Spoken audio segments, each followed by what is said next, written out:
ఇప్పుడు ఒక ఫంక్షన్ ద్వారా ఆబ్జెక్ట్ని ఎలా క్రియేట్ చేయొచ్చో చూస్తాం. ఇక్కడ దిస్ అనే కీవర్డ్ని యూజ్ చేసాం. ఈ దిస్ అనే ఆపరేటర్ ఏం చేస్తుందంటే ఈ ఆబ్జెక్ట్కి సంబంధించి ప్రజెంట్ ఆబ్జెక్ట్కి సంబంధించిన ప్రాపర్టీ అని ఇక్కడ ఐడెంటిఫై చేస్తుంది. ఎనీవే ఇక్కడ ఫంక్షనే ఒక ఆబ్జెక్ట్గా తయారవుతుంది అన్నమాట. ఓకే, చూడండి, ఫంక్షన్ బుక్ బ్రాకెట్లో టైటిల్ ఆథర్ రెండు ఇచ్చాం. దిస్ డాట్ టైటిల్ అంటే ఈ ఆబ్జెక్ట్ సంబంధించిన టైటిల్ అని ఈ టైటిల్ని అసైన్ చేసింది. దిస్ డాట్ ఆథర్ ఎట్లా ఇచ్చాం. మరి ఇప్పుడు where my book equal to new book of అంటే ఇక్కడ న్యూ ఇక్కడ బుక్ ఫంక్షన్, ఈ ఫంక్షనే ఇక్కడ ఆబ్జెక్టు దాని లోపల ఈ యొక్క ప్రాపర్టీస్ని కలిగి ఉండే విధంగా వస్తుంది అన్నమాట. ఇక్కడ ఇది బుక్ ఆఫ్ అని కన్స్ట్రక్ట్ చేసాం. న్యూ తర్వాత ఫంక్షన్ నేమ్ బ్రాకెట్లో ఆ వాల్యూస్ కన్స్ట్రక్ట్ చేసాం.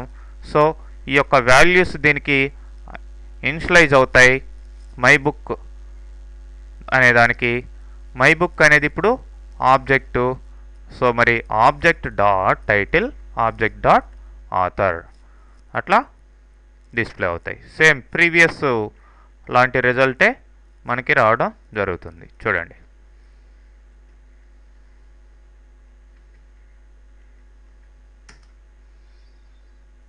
ఓకే. మరి నెక్స్ట్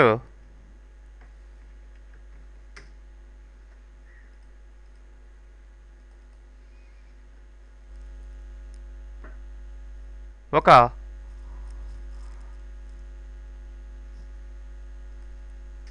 ఫంక్షన్ని ప్రాపర్టీగా ఏ విధంగా అసైన్ చేయొచ్చో చూద్దాం. ఇది చూడండి, function add price amount this dot price equal to amount అని ఇవ్వడం జరిగింది. ఓకే, ఇప్పుడు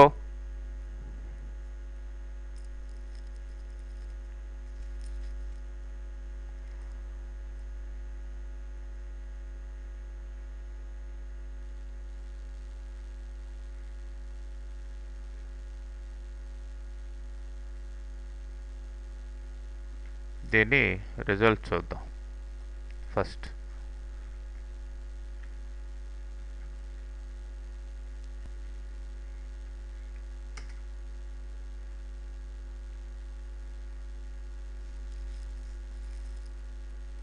సో మనకి ఏం రావడం జరిగింది? Title, author, price, 12 and author name, next price, మూడు కూడా ప్రింట్ కావడం జరిగింది.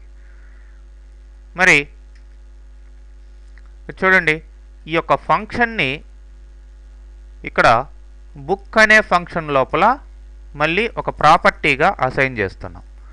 This dot add price equal to add price.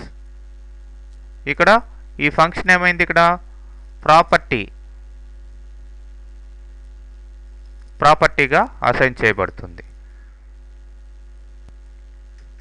So where my book equal to my book అనేది ఇక్కడ ఆబ్జెక్టు, న్యూ బుక్ ఆఫ్ అని చెప్పి కన్స్ట్రక్టర్ ఇచ్చాం. ఇక్కడ మెయిన్ ఏంటి? రెండే ప్రాపర్టీస్, మెయిన్ ప్రాపర్టీస్. ఇంకొకటి ఏంటి?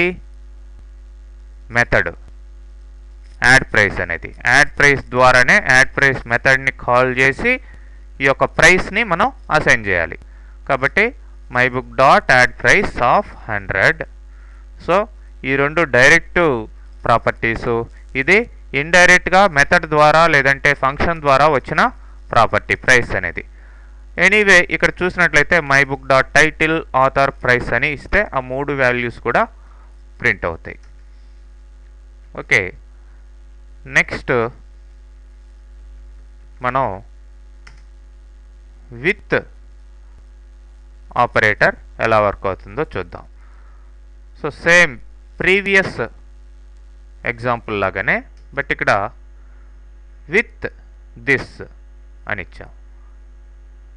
సో దిస్ అని ఇస్తే అర్థం ఏంటంటే ఈ ఆబ్జెక్టు అని తెలుసు మీకు, కరెంట్ ఆబ్జెక్ట్ అని. విత్ అంటే ఈ కరెంట్ ఆబ్జెక్ట్ నేమ్ తోటి అని అర్థం. ఇంకా క్లియర్గా ఇక్కడ చూడాలి అంటే విత్ మై బుక్ అని ఇచ్చాం. విత్ మై బుక్ అంటే విత్ లోపల ఆబ్జెక్ట్ నేమ్ ఇవ్వాలి. మరి మై బుక్ అని ఇక్కడ ఇచ్చిన తర్వాత మనం బ్రాకెట్ స్టార్ట్ చేసాం, ఇక్కడ ఎండ్ చేస్తున్నాం. మరి మై బుక్ లోపలే ఏమున్నాయి, యాడ్ ప్రైజు ప్లస్ ఈ 3 ప్రాపర్టీస్ ఉన్నాయి. యాడ్ ప్రైజ్ అనే మెథడ్ని కాల్ చేయాలంటే మీరేం చేయాలి, my book dot add price అని ఇవ్వాలి.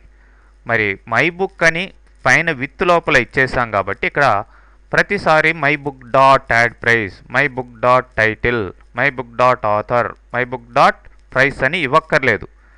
ఆ మై బుక్ డాట్ అని ఎలిమినేట్ చేసేదానికి, రిపీటెడ్గా దాన్ని టైప్ చేయకుండా ఉండేదానికి ఇక్కడ విత్ అనే ఆపరేటర్ని వాడుతున్నాం.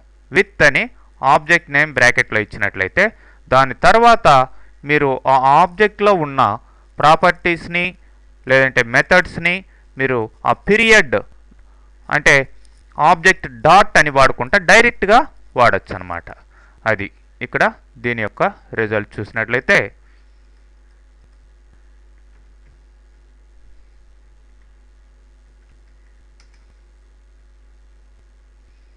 ఓకే అలా.